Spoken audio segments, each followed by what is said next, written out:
Okay, friends, welcome to another edition of Justice Matters One-on-One. I am really excited today to speak with somebody who's running for Congress. Specifically, he's running to represent the people of North Carolina's 11th Congressional District, retired Air Force Colonel and Air Force Judge Advocate General Officer, JAG, Moe Davis. Can I call you Mo? Absolutely. All right, thank you. I'm always, as an old Army guy myself, I'm inclined to call you Colonel, but I'm going to go with Mo. That works. Okay. So let me give our viewers a little bit of an introduction and a little bit of your background. You were an Air Force member for 25 years. Not only were you a JAG officer, but you were actually the chief prosecutor for the Guantanamo military commissions. And I know for those of us who remember a little bit about what was going on back then, that may conjure up certain notions or certain feelings for people. But I want to add that you actually resigned your position as chief prosecutor for the military commissions because you were given an order by the Bush administration essentially to use evidence that was obtained via waterboarding, which is a nice way to say torture, and you refused to do it, and you ended up resigning your position as chief prosecutor. Is that right? That's correct.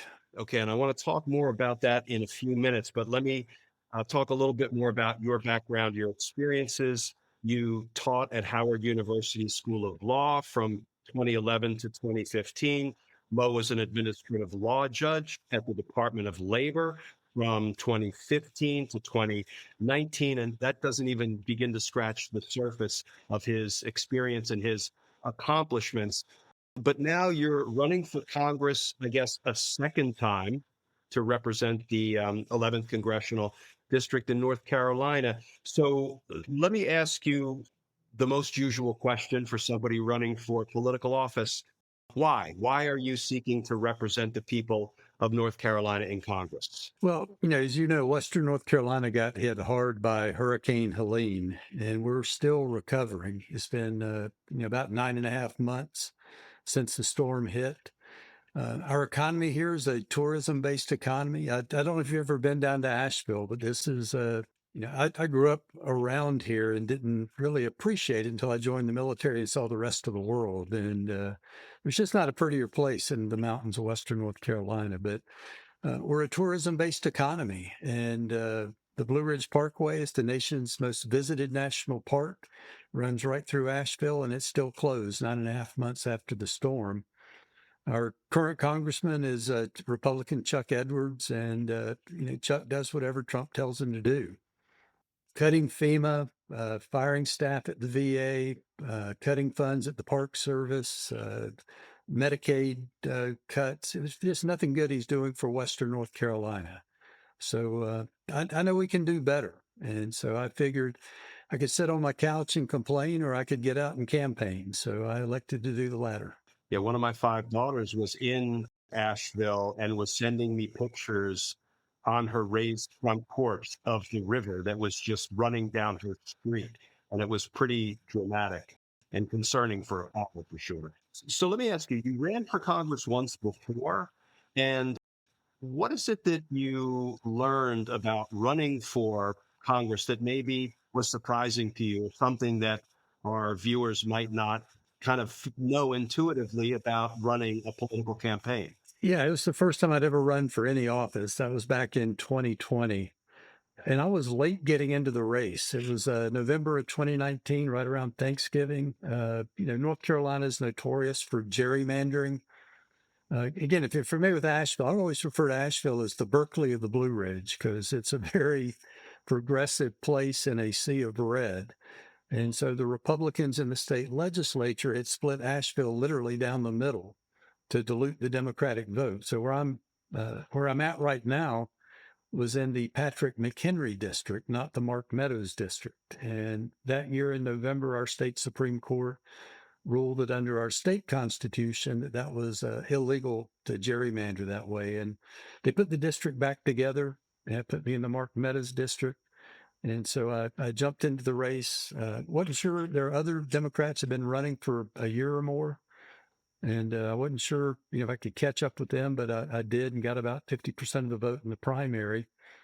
And I really enjoyed it. And I thought at the time the Republicans ended up in a runoff, and I thought, boy, this is great. While they fight each other, I can get out to the VFWs and the volunteer fire departments and get a head start on them. And the next day, the headline wasn't that I won the primary; it was COVID, and it really changed the dynamics. I think Democrats did the right thing and were responsible, and didn't put people's health at risk over an election. But it really, here in Western North Carolina, we still have 80,000 homes that don't have broadband.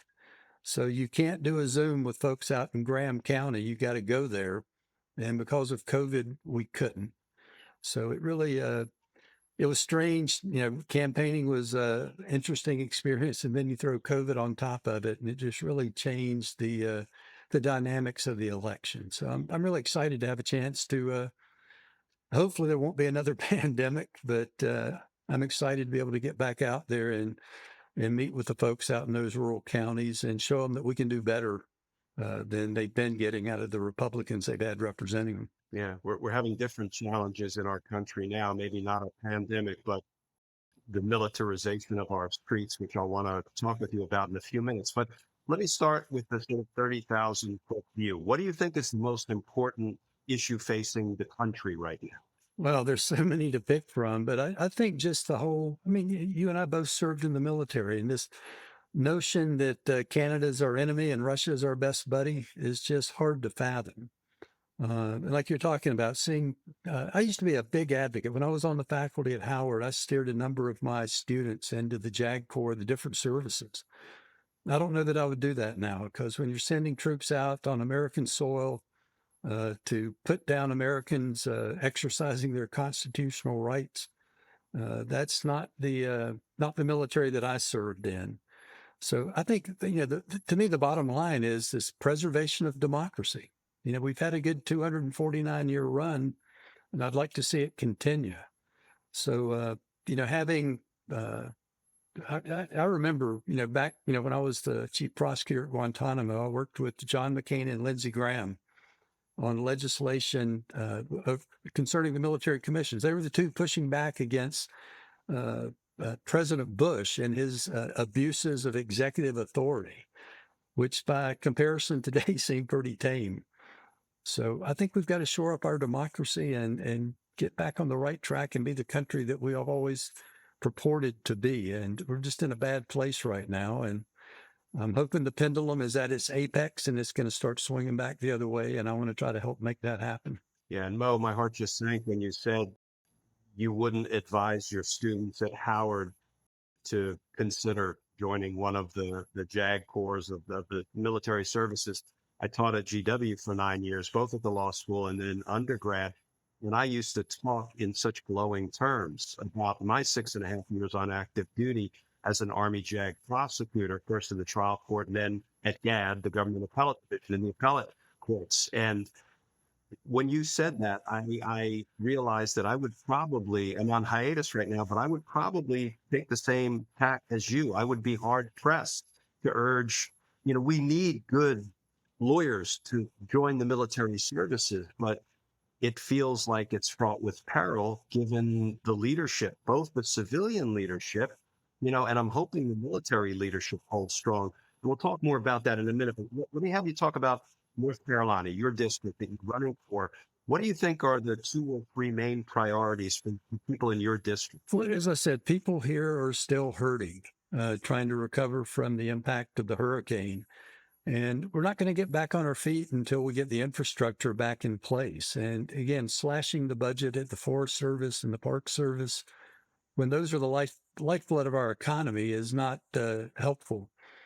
Chuck Edwards, who, the Republican incumbent in the state legislature year after year, fought Medicaid expansion. And some of our Republican counties out here in the West, the county commissioners got in the car and drove to Raleigh years ago and said, look, you're hurting our people. And so finally they expanded Medicaid. But these new cuts, the way the state legislature approved it, if the federal reimbursement rate ever drops below 90%, the expansion goes away. So we have about 50,000 people out here in Western North Carolina that won't have health care. It's also going to decimate rural health care access. There's a study by the University of North Carolina that shows there are 5 hospitals in the state that are likely to close because of the cuts to Medicaid, and 2 of those 5 are in this district. So it's just bad all around. I mean, I wish I could point to something that Chuck Edwards has done to try to be helpful, but I can't find it. I mean, one thing he did do when the hurricane hit, the right-wing media spun up the notion that the government, spawned the hurricane and that FEMA was here to steal the lithium from underneath Chimney Rock, which is just preposterous, but people believed it.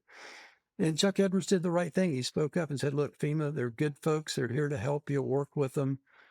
So I was kind of proud of him for doing that. But a week later, Trump came down and Edwards stood right next to him as Trump repeated all those lies. And did your opponent vote for the big, ugly, democracy busting bill that would contract Medicaid, not expand Medicaid? He did. I mean, he's trying to sell it. He put out his quarterly newsletter, and he said that, and he told the truth. He said the bill literally, cuts, reduces taxes on every income bracket, which is true. But what he didn't say, the folks on the lower end of those brackets, their couple of $100 of tax savings is more than offset by their loss of Medicaid and SNAP and Head Start and Meals on Wheels and all the other programs they rely on. So we've got folks like him who are multimillionaires that are, getting richer on the backs of working class people. And that's why, my motto for the campaign is kicking ass for the working class, because we've forgotten those people for too long. And, they've gotten trickled on, there's no trickle down. And they're literally taking from the poor to feed the rich, to make the rich richer, which, is just kind of the opposite of what I think how we should be treating people in this country. But so let me shift to the militarization of the streets of America. We have state National Guard members who have been federalized and activated in California. We have, I believe, Marines who have been deployed to Florida, if I'm not mistaken. And I think we can all see more of that coming. So where do you think things stand right now on the military being deployed to the streets? And where do you think Trump is trying to take us? But it's just extraordinary. I never thought I would see this in our country. I mean, the Posse Comitatus Act, says, federal troops can't be used to enforce the law. Goes back to after the Civil War. And seeing troops, I mean, I think it's a matter of intimidation, putting those troops out there. I would imagine for most of the troops, that's not what they joined the military to do. They're supposed to be facing outward, protecting us from threats from without, not from perceived, imagined threats from within. And it's just, it's like something you'd see in a third world country, not what you'd expect to see here in America. And it's just disappointing that so many people have, fallen for this nonsense, particularly veterans. That's one of the big things that I'm focused on. I'm hoping if I get elected, I want to get a seat on the Veterans Affairs Committee, because here in Asheville, we have, there are 110 hospitals in the VA system. Ours is ranked number 2. And veterans, whether they're Democrats, Republicans, or independents, love the VA. And so to see them, slashing staff there, they talk about how much they love the troops, but actions speak louder than words. So the big, beautiful bill, it increases defense spending, and I'm all for the military, but the bill does more for defense contractors than it does for the GIs. We still have, I think it's 35% of enlisted troops that have families are on WIC, the Program for Women, Infant, and Children, to provide food assistance because their income is so low. So, every year we hear that argument, well, we got to spend more on the military, and if you don't love the troops. But these big bills, again, the troops aren't seeing the benefits. It's the defense contractors that are getting rich off of it. Let's talk about the troops, because, I hesitate to make this comparison, but with military members being deployed to the streets, it begins to feel like we're moving toward, where brother will be fighting brother again. We've been through that before. The good news is, we fought for our independence and won. We fought to save the Union and we won.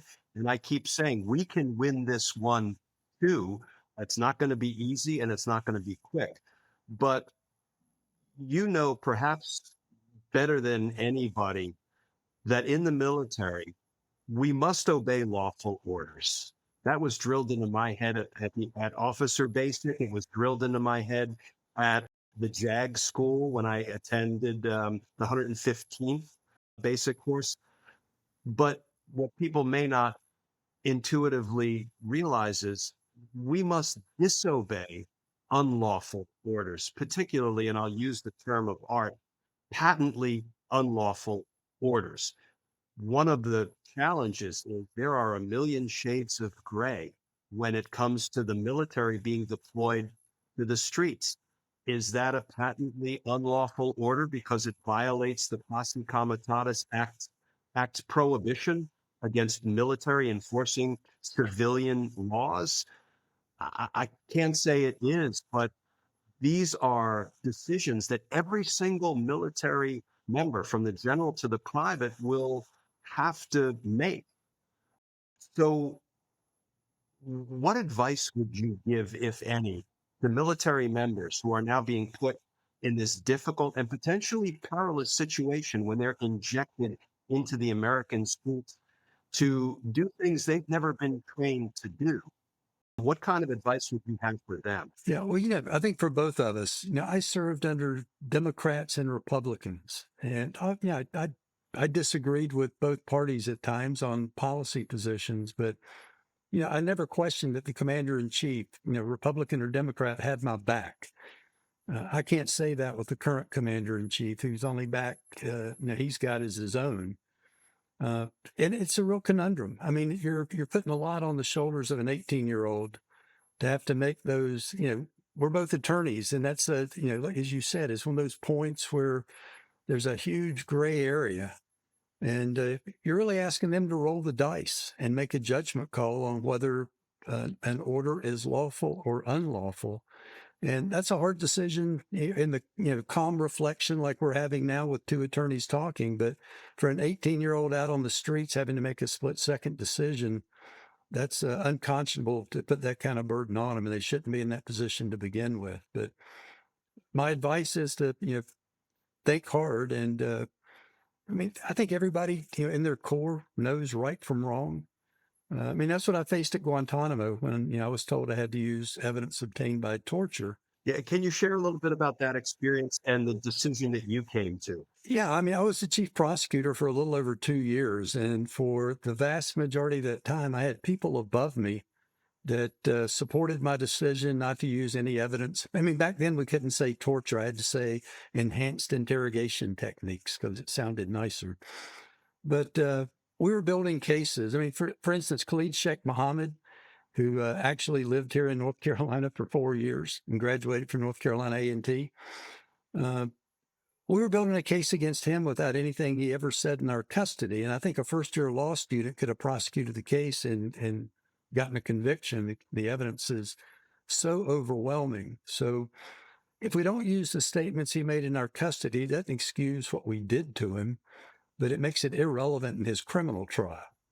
And so that was the posture we had taken. And towards the end of my tenure, there was a change out of some folks above me. They were anxious to get these cases to trial. And they said, look, that evidence you're not using, you got to get it out, dust it off, get in there and get these guys convicted. And that's when I made the decision that I wasn't going to do it. And it's a tough decision. I mean, at that point, I was a colonel, almost 25 years of service. I figured, being a retired colonel is not the worst thing in the world. But to put an 18-year-old in that position, somebody probably right out of high school, just got out of basic training, and to put them out in the field and force them to make a decision like that, I don't envy them at all. Yeah, and for soldiers or sailors or Marines or any military members who are looking for information, they can go online to something called the Orders Project, which is part of the National Institute of military justice. I'll put the link to the Orders Project in the description of this video, and they can get some information about the difference between lawful versus unlawful orders. And there is some resources there that they can reach out to if they need some advice on that front. But, this is a position we could never put our soldiers in.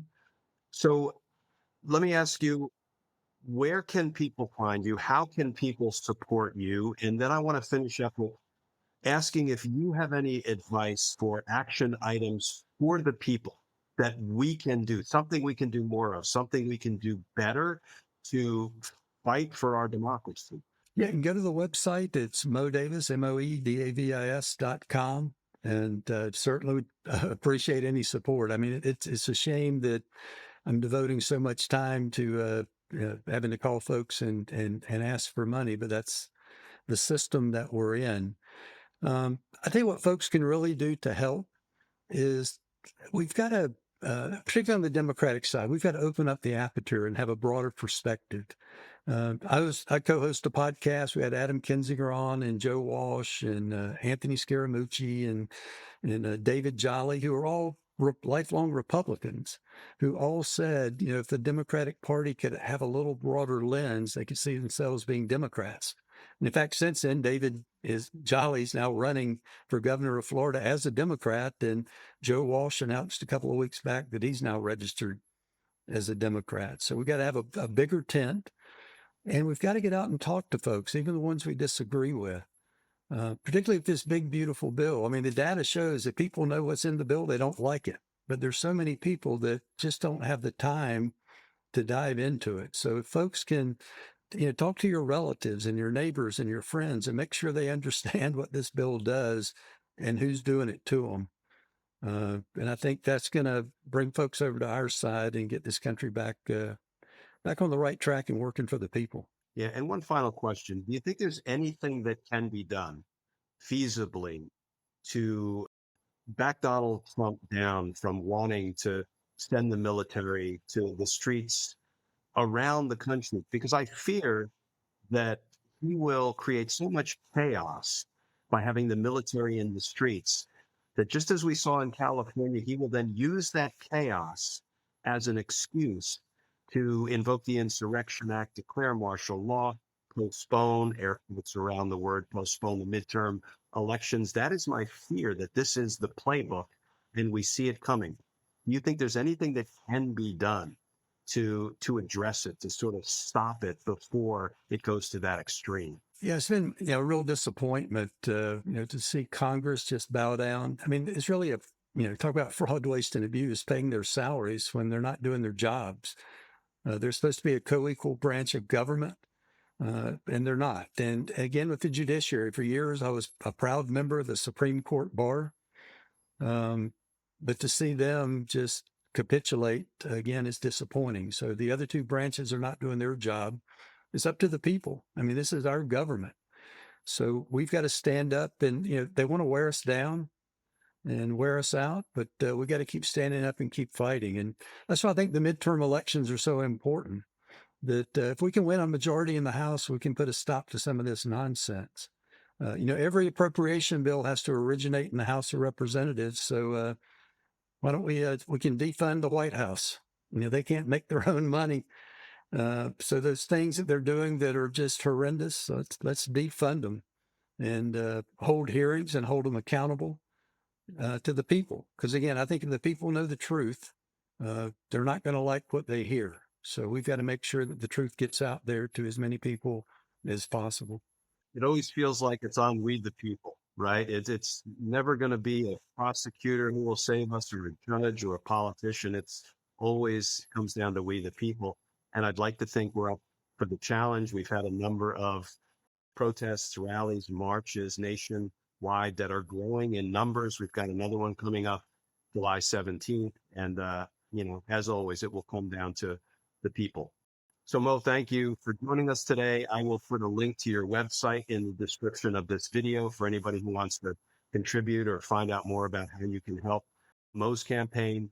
And keep fighting the good fight, Colonel, because we have one hell of a fight on our hands. Yeah, we're going to win it. We're going to win it.